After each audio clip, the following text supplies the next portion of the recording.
అందరికీ నమస్కారం। ఈరోజు జిల్లా పరిషత్ హై స్కూల్ కో ఎడ్యుకేషన్ గా ఉన్నటువంటి యాదవ్ బజార్ లో ఉన్నటువంటి స్కూల్ ని నేను ఇప్పుడు వచ్చి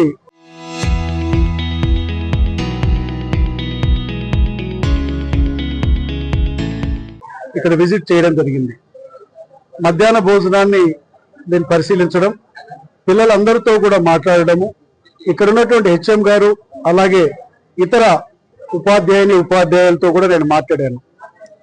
పిల్లలు ఇచ్చినటువంటి ఫీడ్బ్యాక్ లో ఇక్కడ ఏదైతే డొక్కా సీతమ్మ మధ్యాహ్న భోజన పథకం ఏదైతే ఉందో చాలా రుచికరంగా చాలా పరిశుభ్రంగా వారికి అందిస్తున్నారని పిల్లలు వారితో మాట్లాడితే సంతోషంగా చెప్పడం జరిగింది। ఈరోజు వెడ్నెస్డే, ఈరోజు మెనూ వచ్చేసి 4 రకాల కూరగాయలతో కర్రీ, అలాగే ఎగ్ ఫ్రైడ్ రైస్ ఇవన్నీ పెట్టారు। అది ఈ రోజే నేను వస్తున్నారో ఏదైనా తెలుసుకొని చేశారా, అలాగే రేపుది ఏంటి మెనూ పిల్లల్ని కనుక్కుందామంటే రేపు బగారా రైస్ ఆలూ కర్రీ, అంటే పిల్లలకి ఏ రోజు ఏ భోజనం పెడుతున్నారు అనేటువంటి దాని పట్ల కూడా స్పష్టమైన అవగాహనతో ఉన్నారు। భోజనం పరిశుభ్రంగా రుచికరంగా పెట్టడం జరుగుతుంది। అయితే ఈ స్కూల్ని విజిట్ చేసిన తర్వాత నేను ఇక్కడ తరగతి గదులకి కిటికీలు లేవు, కొన్ని తరగతి గదులు అదనంగా అవసరమైనటువంటి ఉన్నాయి, డైనింగ్ హాల్ అనేది పిల్లలకి లేదు ఇక్కడ। సో పిల్లలు కూడా ఆ విషయాన్ని వ్యక్తపరిచారు।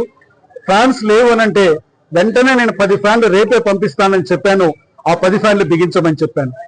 ఈరోజు మా యొక్క గౌరవ మానవ వనరుల అభివృద్ధి శాఖ మంత్రులైనటువంటి నారా లోకేష్ బాబు గారు, గౌరవ ముఖ్యమంత్రి గారు నారా చంద్రబాబు నాయుడు గారు ఈరోజు స్పష్టమైన ఆదేశాలు మాకు ఇచ్చినటువంటిది ఏంటంటే, స్కూళ్లలో మౌలిక వసతులు అవసరమైతే అక్కడ మీరు విజిట్ చేయండి, అక్కడ ఏమైతే అరకొరగా తక్కువగా వసతులు ఉంటాయో వాటిని మా దృష్టికి తీసుకొని వచ్చినట్లయితే పిల్లలకు కావాల్సినటువంటి చదువులకు కావాల్సిన మౌలిక వసతులు కల్పించే దానిలో మనము వెనువెంటనే చేద్దామనేటువంటి విషయాన్ని కూడా వారు తెలియచెప్పారు। నేను హెచ్ఎం గారికి కూడా నేను చెప్పాను, మీరు ఏమేమి ఈ స్కూల్లో రిక్వైర్మెంట్స్ ఉన్నాయో అవన్నీ మీరు ఇవ్వండి, ఖచ్చితంగా మన యొక్క ఎడ్యుకేషన్ మినిస్టర్ గారి దృష్టికి తీసుకుని పోయి ఆ వస్తువులన్నీ ఇక్కడ ఏర్పాటు అయ్యేలాగా నేను చర్యలు తీసుకుంటానని ఈ సందర్భంగా తెలియజేశాను। ఇదే కాకుండా ప్రభుత్వం ఎంత జాగ్రత్తగా తీసుకుంటుందంటే పిల్లలకు డొక్కా సీతమ్మ మధ్యాహ్న భోజన పథకం పట్ల మొన్నటి వరకు గడిచినటువంటి గవర్నమెంట్ లో మనకి స్టోర్ బియ్యం పెడితే ఈ రోజు నాణ్యమైనటువంటి సన్న బియ్యం మధ్యాహ్న భోజన పథకానికి అందించడం జరిగింది। అతి త్వరలో మనకి స్టీమర్ రైస్ కూడా ఇవ్వబోతుంది మన యొక్క ప్రభుత్వం।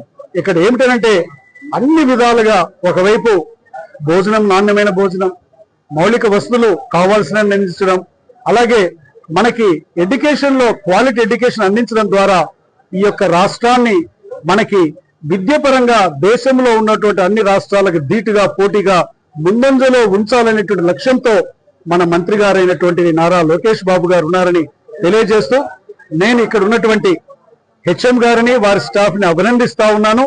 కారణం ఏమిటంటే చక్కటి ఎన్విరాన్మెంట్ లో మంచి విద్యా బోధన చేస్తూ పిల్లలకి నాణ్యమైన మనకి భోజనం అందిస్తున్నటువంటి వారందరినీ కూడా అభినందిస్తూ నేను సెలవు తీసుకుంటా ఉన్నాను।